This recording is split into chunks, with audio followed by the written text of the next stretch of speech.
On va commencer par Creative Community. Comment a démarré l'aventure ? Creative Community, c'est une association, donc loi 1901, qui a été fondée en 2013.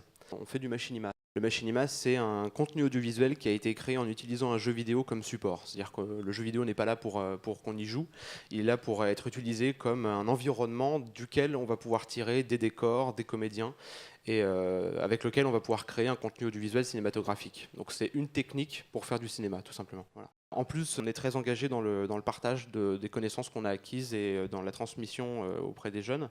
Et on a monté il y a un an des systèmes d'ateliers pédagogiques qui permettent à notre association d'intervenir dans des milieux, que ce soit le Centre Pompidou ou dans des collèges, pour transmettre de manière plus générale ce qu'est le machinima, permettre aux jeunes d'apprendre cette technique pour ensuite eux-mêmes pouvoir en faire et s'exprimer. Et c'est hyper intéressant pour nous aussi. L'association, ça nous a permis à tous de mûrir un peu pas mal de choses, potentiellement ce qu'on veut faire plus tard. Moi, dans l'association, j'interviens beaucoup sur le côté technique et développement informatique, et ça a confirmé et mûri ma volonté d'en faire mon métier. Benjamin, de son côté, il vous en parlera mieux, mais a aussi confirmé sa volonté de faire du cinéma.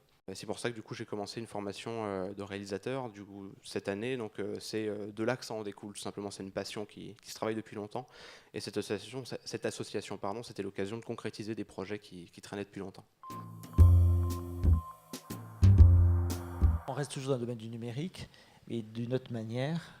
On parle de littérature maintenant, Audrey, avec Blog Tubeuse, donc le souffle des mots. Hello, je te souhaite bienvenue sur ma chaîne, moi c'est Audrey. Ici, tu vas pouvoir retrouver beaucoup de vidéos sur la lecture parce que j'adore lire. 28 000 vues, à peu près, abonnés. Oui.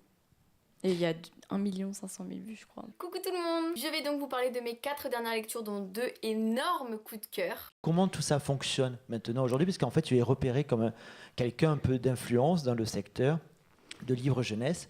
Et donc, à un moment donné, tu m'as dit tout à l'heure, tu as 19 ans et tu t'es inscrit en tant qu'auto-entrepreneur. Alors, les partenariats, déjà, pour résumer rapidement comment ça marche, quand je suis arrivée sur la blogosphère, en tout cas en 2013, c'était un peu plus accessible. C'est vrai que maintenant, ils ont beaucoup de partenaires.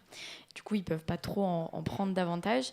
Mais du coup, quand je suis arrivée, c'était assez ouvert. Donc, en fait, on allait vers les éditeurs. En tout cas, à l'époque, j'allais vers les éditeurs. Et s'ils m'acceptaient, ils m'envoyaient des livres. Et sous un mois, normalement, je devais chroniquer justement ce livre parce que c'était une future sortie. Ou des fois, je le recevais en avant-première ou pas. Et du coup, je chroniquais le livre sur mon blog et sur ma chaîne ensuite.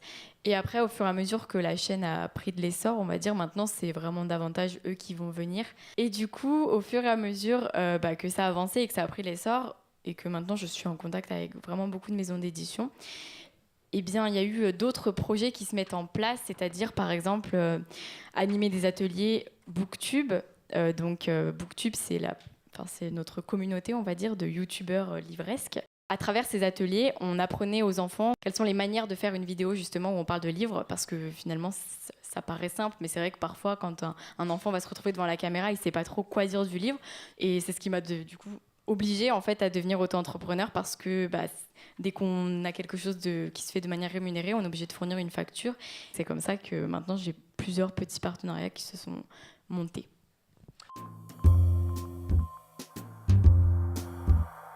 On va rester dans la littérature, mais là, d'une autre manière, vous écrivez, vous, des textes depuis l'âge de 12 ou 13 ans, et ça a commencé avec un magazine qu'on connaît, c'est Je Bouquine.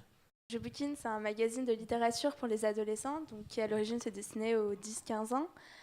Je Bouquine a organisé un feuilleton. Donc c'est de l'écriture participative. Et les auteurs de la Lune Verte envoyaient leurs textes. Et à la fin de chaque mois, un texte était choisi qui allait être publié dans le magazine. Et donc qui constituait la trame de l'histoire en général. Aujourd'hui, le Collège de la Lune Verte s'est détaché de Je Bouquine.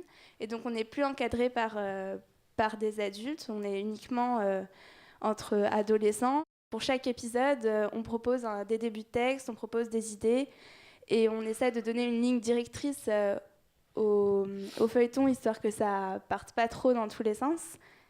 Et après, on reçoit les textes et on les lit, on les commente, on débat entre nous et on fait une sélection pour déterminer quel texte sera représentatif de l'épisode au sein du feuilleton.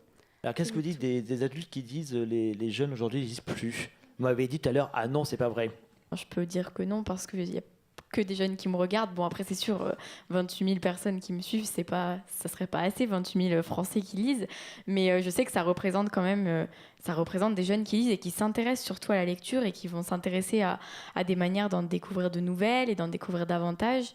Donc, du coup, je me dis non, c'est pas possible. Moi, quand je vais au Salon du Livre de Montreuil et que je vois le nombre de jeunes partout, je pense que les jeunes lisent encore, mais que ceux qui ne lisent plus, on devrait peut-être un peu leur montrer un autre chemin de lecture qu'ils ne connaissent pas forcément. On a tendance à dire que la lecture sont les romans, alors que en soi, j'ai des amis qui aimaient lire, mais qui ne savaient pas qu'ils aimaient lire simplement parce qu'on leur disait que lire, c'était lire Victor Hugo.